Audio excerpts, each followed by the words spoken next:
अस्सलाम वालेकुम दोस्तों, उम्मीद करता हूँ आप सब खैरियत से होंगे। आज मैं आपके लिए रेमको स्टेबलाइज़र जिसको टर्बो के नाम से भी जाना जाता है, उसकी एक वीडियो लेकर आया हूँ जिसमें ये फॉल्ट था कि वो सही तरीके से काम नहीं करता था। उसकी सर्किट ख़राब थी और उसकी सर्किट को रिपेयर करूँगा, आपको दिखाऊँगा। सबसे पहले ये कहना चाहता हूँ कि हमारी वीडियो को आखिर तक देखें, लाइक करें, कमेंट करें, शेयर करें, सब्सक्राइब करें और बेल आइकन को प्रेस करें। उससे ये होगा कि हमारी हर नई आने वाली वीडियो आपको वक्त पर मिलती रहेगी और आप उससे कुछ ना कुछ फ़ायदा हासिल करते रहेंगे। तो चलिए वीडियो को आगे बढ़ाते हैं और आपको इसका फॉल्ट बताते हैं। जैसा कि आप देख रहे हैं, ये 12,000 वाट स्टेबलाइज़र है और 4 रिले में है। इसमें 3 रिले काम करते हैं और चौथा रिले जो होता है वो कट ऑफ का होता है, क्योंकि अगर 50 वोल्ट पर इसके टर्बो को रखा जाए तो वोल्टेज हाई होने की वजह से उसमें कट ऑफ वो काम करता है। तो चौथा रिले इसमें इसलिए लगाया जाता है कि कट ऑफ काम करे। तो जैसा कि इस सर्किट को अब मैं दिखा रहा हूँ आपको, ये सर्किट में जो कैपेसिटर है, कंडेंसर भी इसको कहते हैं, वो भी बस्ट हुआ है और इसमें जो है ट्रांजिस्टर जैसे लगा हुआ है 7812 आईसी जो होती है, इसको भी चेक करना लाजमी है। और वीआर के बारे में कहना चाहता हूँ, वीआर तो इसके चेंज लाजमन करें, क्योंकि ये बहुत पुराने हो जाते हैं और इसमें कार्बन जमा हो जाता है, इसकी वजह से ये सही काम नहीं करते हैं। तो वीआर तो इसके लाजमन चेंज करें। और इसके साथ जो ये 7812 की ट्रांसफर आईसी मैंने कहा, ये अगर ख़राब है तो ये भी आप चेंज कर दें। इसके साथ में जो कैपेसिटर मैंने आपको दिखाया, जो 1000 यूएफ और 35 वोल्ट का होता है, या 680 यूएफ 25 या 35 वोल्ट का होता है, वो आप चेंज कर दें। उसके बाद ही आगे पार्ट चेक करें, क्योंकि इसको चेंज करने से ही सर्किट ऑन होगी और सर्किट ऑन होने के बाद ही पार्ट का पता चलेगा कि ये किस वजह से सही काम नहीं कर रही है। तो पहले मैं इसकी सर्किट के ये पार्ट्स चेंज करूँगा, उसके बाद ही आपको बताता भी चलता हूँ, गाइड भी करता जाता हूँ और आपको बताता हूँ इसमें क्या फ़ॉल्ट है और किस तरीके से हल होता है। तो दोस्तों से ये कहना चाहता हूँ कि मेरी वीडियो को लाजमन शेयर करें, सब्सक्राइब करें। शेयर तो लाजमन दोस्तों में करें, आपके जितने भी व्हाट्सअप ग्रुप हैं आप वो उनमें मेरी वीडियो को लाजमन शेयर करें। हो सकता है किसी के शेयर करने से किसी दोस्त का बहुत भला हो जाए। और आप कमेंट भी लाजमन करते रहें, कमेंट करने से मेरी हौसला अफजाई होती है और मैं हर दिन आपके लिए नई नई वीडियो बनाता रहता हूँ। और बहुत से दोस्त अगर वीडियो बनाकर सेंड करें मेरे पास व्हाट्सएप पर, तो मैं उनकी वीडियो पर ही मैं एक वीडियो तैयार करूँगा और उनके बारे में कमेंट में जवाब भी दूँगा और उसके नाम से ही वीडियो बनाकर शेयर करूँगा। तो दोस्तों जैसा कि आप देख रहे हैं, मैं ये कैपेसिटर इसमें चेंज कर रहा हूँ कैपेसिटर, क्योंकि ख़राब था, इसका बस्ट हुआ था। हाई वोल्टेज की वजह से ये बस्ट हो जाता है, तो मैंने ये चेंज कर रहा हूँ। उसके बाद ही आपको बताऊँगा कि इसमें क्या फॉल्ट है और किस तरीके से हल होगा।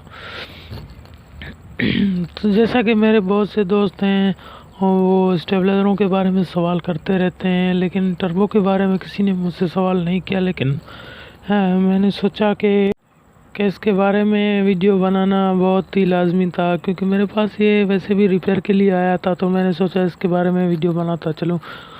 तो बहुत से दोस्तों के जहन में ये भी सवाल आ रहा होगा कि टर्बो का क्या मतलब होता है और इसका क्या मकसद होता है इसमें, क्योंकि रेगुलेटर भी लगा हुआ है और इसमें 4 रिले भी लगे हुए हैं। बहुत से दोस्त ये जानकर हैरान हो जाएंगे कि ये टर्बो भी काम करता है और इसमें रिले भी काम करते हैं। टर्बो इस वजह से काम करता है कि कम से कम वोल्ट, अगर 50 वोल्ट हो तो आप टर्बो को 50 वोल्ट पर, जो इसका रेगुलेटर होता है वहाँ पर 50 वोल्ट पर आप बराबर रख कर आप लगाएंगे तो वोल्टेज में, तो ये 220 बराबर करेगा। और उसके बाद ही अगर 50 से 100 वोल्टेज के दरमियान वोल्ट हो जाए तो इसमें जो रिले लगे होते हैं वो काम कर देते हैं और वोल्टेज को बराबर करते हैं। और इसमें बहुत से दोस्तों को ये सवाल भी आ रहा होगा कि इसमें 4 रिले जो लगे हुए हैं, तो मैंने कहा 3 काम करते हैं, तो चौथा इसका कट ऑफ का होता है।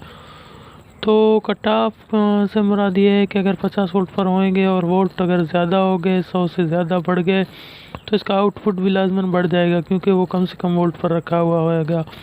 तो वोल्ट बढ़ने से चीज़ों को भी नुकसान होगा, तो इसीलिए इसके जो कट ऑफ रिले होता है, जिसको सेफ्टी रिले भी कहते हैं, वो वोल्टेज आगे सप्लाई नहीं देगा। तो उससे बहुत सी चीज़ों की बचत हो जाती है और ख़राब होने से बहुत सी चीज़ें बच जाती हैं। तो दोस्तों वीडियो को आखिर तक लाजमन देखें। आखिर तक देखने से आपको हर पार्ट के बारे में पता चलेगा और उससे आपकी मालूमात में भी इजाफ़ा होगा। मैं अभी इसके वीआर निकाल रहा हूँ और निकाल दिए हैं, और वीआर निकालने के बाद इसमें नए वीआर लगा दूंगा, क्योंकि नए वीआर की सेटिंग बहुत ही अच्छी होती है। इसीलिए मेरा तो यही काम है, मैं ज़्यादातर इसके वीआर चेंज करता हूँ।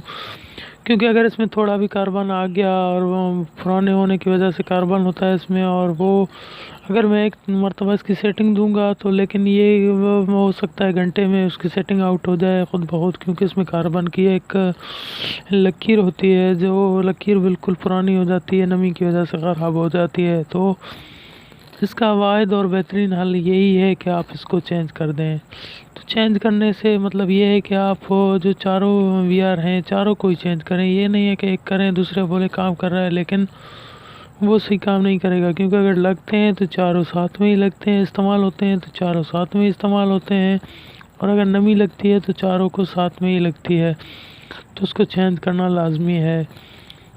तो ये नीचे देख रहे हैं मैं अपना व्हाट्सअप नंबर दे रहा हूँ, और इस नंबर पर आप मुझसे व्हाट्सअप पर कोई भी वीडियो हो आप रब्ता कर सकते हैं मुझसे। कोई भी ऐसा सवाल हो, कोई भी आपका कमेंट हो, कोई भी ऐसा मशवरा करना हो जो आप समझते हैं कि मैं आपके साथ कुछ ना कुछ मशवरा मुझसे कर सकते हैं, तो आप मुझसे लाजमन रब्ता करें। इंशाल्लाह मुझसे जितना हो सका मैं आप दोस्तों की हेल्प और मदद करता रहूँगा, और बहुत से नए दोस्तों से बातें करने में कुछ मुझे भी बहुत से दोस्तों के बारे में मालूमात होगी, और बहुत से अच्छे अच्छे दोस्त मेरे बनते जा रहे हैं। जैसा कि साद भाई हैं और जमशेद भाई हैं, ऐसे बहुत से दोस्त हैं, लेकिन साद और जमशेद ये तो मेरे बहुत ही क्लोज़ फ्रेंड हैं, क्योंकि ये मेरी वीडियो ज़्यादातर देखते रहते हैं, और देखने के बाद कमेंट तो लाजमन करते हैं, और कोई भी सवाल हो, अगर कोई भी मशवरा करना हो तो मुझसे कमेंट लाजमन करते हैं। तो मैं उनका बेहद शुक्रगुज़ार हूँ जो मेरी वीडियो देखते रहते हैं और अपने दोस्तों में शेयर करते हैं। मैं उन सब दोस्तों का बेहद शुक्रगुज़ार हूँ। तो उम्मीद है मेरा व्हाट्सअप नंबर आपने सेव कर लिया होगा। इंशाल्लाह आपका कोई भी सवाल हो आप मुझसे इस नंबर पर रब्ता कर सकते हैं। तो जैसा कि दोस्तों देख रहे हैं मैंने ये अभी वेरिएबल को टांके लगा रहा हूँ, उसके बाद ही आपको चेक कराऊँगा।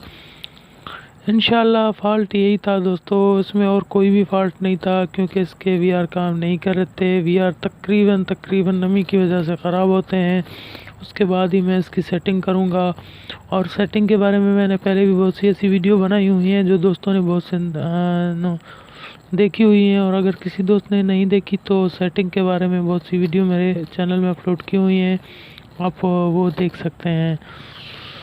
तो सेटिंग करने के बाद ही इंशाल्लाह ये बिल्कुल बेहतरीन हो जाएगा, और इसकी सेटिंग करना बेहद आसान है, कोई इसमें मुश्किल नहीं है। सिर्फ ये है कि आपके पास विरिक होना लाजमी है, जिसको रेगुलेटर भी कहते हैं और विरिक भी कहते हैं।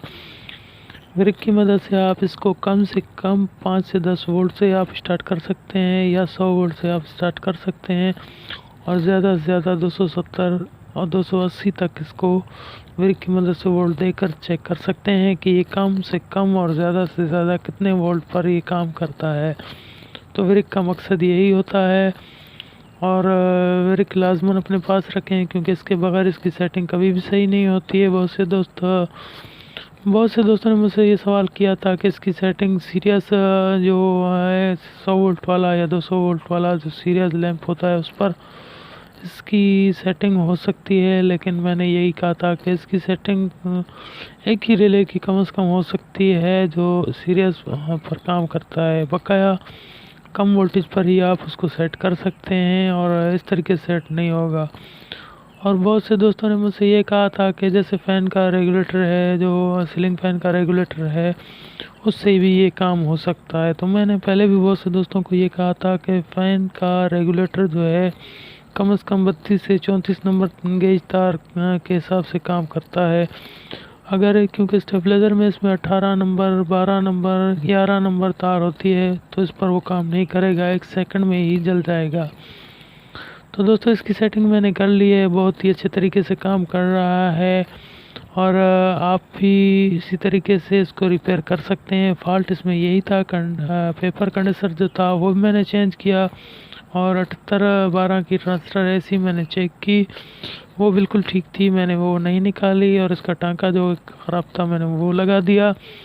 उसके बाद इसका जो सेटिंग थी वो मैंने कर दी। तो उम्मीद करता हूँ मेरी ये वीडियो आपको बहुत पसंद आई होगी। इंशाल्लाह नेक्स्ट वीडियो में आपके साथ फिर हाज़िर होऊंगा। तब तक के लिए इजाज़त दीजिए। अल्लाह हाफिज़।